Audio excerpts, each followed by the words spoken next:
पुराने समय में एक राजा के राज्य में विद्वान संत रहते थे। एक दिन संत अपने राजा से मिलने पहुंचे। राजा ने संत की खूब सेवा की। राजा की सेवा से प्रसन्न होकर संत ने जाते समय उसे एक ताबीज दिया। संत बोले, जब आपको ऐसा लगे कि आप किसी बड़ी मुसीबत में फंस गए हो और कोई रास्ता दिखाई नहीं दे रहा है, सब कुछ खत्म हो गया है, तब इस ताबीज को खोल लेना। इसमें एक दिव्य मंत्र लिखा है, ये पढ़ लेना, लेकिन इसे बुरे समय में ही खोलना, ये बात ध्यान रखना। राजा ने ताबीज गले में पहन लिया। कुछ दिन बाद पड़ोसी राजाओं ने राजा के राज्य पर आक्रमण कर दिया।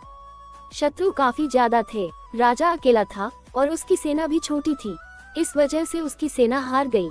किसी तरह राजा अपनी जान बचाकर जंगल में भाग गया। वह एक गुफा में छिप गया। गुफा में उसे शत्रु सैनिकों के कदमों की आवाज सुनाई दी तो उसे एहसास होने लगा कि अब मैं फंस गया हूँ, सब खत्म हो गया, सैनिक बंदी बना लेंगे। तभी उसे संत के ताबीज की याद आई। राजा ने तुरंत ही ताबीज खोला और कागज निकाला। उस पर लिखा था कि ये समय भी निकल जाएगा। ये पढ़कर राजा को थोड़ा सुकून मिला। कुछ ही देर में सैनिक के कदमों की आवाज कम होने लगी। गुफा से झांककर राजा ने देखा तो सैनिक उस जगह से काफी दूर निकल गए थे। राजा तुरंत ही गुफा से बाहर निकला और अपने राज्य में पहुंच गया। इस तरह राजा जीवित बच गया। जीवन में अच्छे दिन हो या बुरे दिन, ये दिन हमेशा नहीं रहते हैं।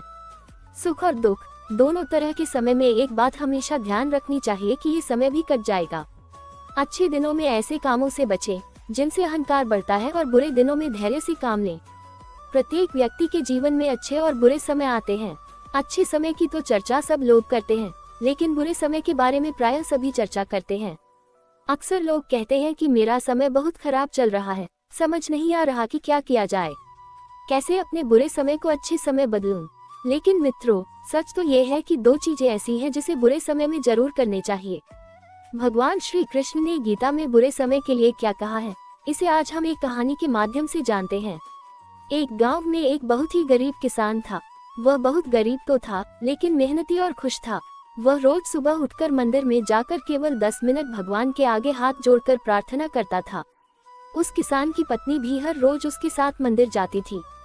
प्रार्थना करके वह सारा दिन अपने खेतों में काम करता। उसका जीवन बहुत अच्छा चल रहा था। अपनी मेहनत से वह कुछ ज्यादा तो नहीं कमा पाता था, लेकिन फिर भी जितना भी कमाता था उसमें से कुछ पैसे लोगों की भलाई में लगा देता था। एक बार उस किसान के गांव में बीमारी फैल गई और किसान का इकलौता बेटा बीमार पड़ गया। किसान के गांव में इस बीमारी के इलाज के लिए कोई अच्छा डॉक्टर नहीं था। पास के शहर में उस बीमार बालक को ले जाया गया। शहर के इस अस्पताल का इलाज बहुत ही महंगा था। उस बेचारे किसान के लिए अस्पताल और डॉक्टर का खर्चा आदि दे पाना बहुत ही मुश्किल था। किसान दिन प्रतिदिन हिम्मत हारता जा रहा था। एक दिन अस्पताल में बैठे बैठे वह इतना हताश हो गया कि वो जोर जोर से रोने लगा। साथ ही कहने लगा, पता नहीं किस चीज का बदला भगवान मुझसे ले रहे हैं। कभी वह खुद को कोसता तो कभी भगवान को। लेकिन किसान की पत्नी को भगवान पर अटूट विश्वास था, लेकिन किसान को आशा की कोई किरण नजर नहीं आ रही थी। अस्पताल से कुछ दूरी पर ही मंदिर था। किसान की पत्नी हर रोज उस मंदिर में प्रार्थना करने जाती थी, लेकिन किसान का मन प्रार्थना करने का नहीं करता था।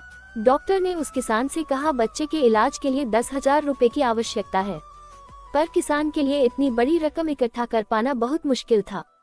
किसान की पत्नी अब भी मंदिर जाती थी। वह भगवान के आगे हाथ जोड़कर प्रार्थना करती कि उसका पुत्र ठीक हो जाए। एक दिन उस मंदिर में एक सेठ आया। उस दिन अस्पताल में उसने किसान की पत्नी को कहा कि उसने किसान की बात सुनी थी। सेठ को बातों ही बातों में पता चला कि किसान को 10,000 रुपए की जरूरत है। इस पर सेठ ने अपनी जेब से 10,000 निकाल कर देते हुए बोला कि उसके पास इतने रुपए ही हैं। साथ ही सेठ ने कागज पर अपना पता लिखते हुए कहा, अगर उनको और पैसों की आवश्यकता हो तो वे बेहिचक मांग लें। महिला ने उत्तर दिया, इस कागज की कोई आवश्यकता नहीं है। वो जानती है कि ये पैसे उसको किसने भेजवाए हैं। जिसने उसे ये पैसे दिए हैं वो परमात्मा उसका हमेशा ख्याल रखेंगे। इसे कहते हैं अटूट विश्वास। ये सबसे जरूरी चीज है जिसे हम अक्सर खो देते हैं। भगवान श्री कृष्ण ने श्रीमद् भगवद गीता के 9वें अध्याय के 22वें श्लोक में कहा है कि जो मनुष्य मेरे में मन लगाते हैं, मेरा ध्यान करते हैं, मैं उनको वो प्रदान करता हूँ जो उनके पास नहीं है। साथ ही जो उनके पास है मैं उनकी रक्षा भी करता हूँ। इसलिए यह बहुत जरूरी है कि हम अपने बुरे वक्त में परमात्मा पर भरोसा रखें। इसके अलावा गीता के दूसरे अध्याय के 14वें श्लोक में कहा है कि सुख और दुख का भाव इंद्रियों से निकलता है।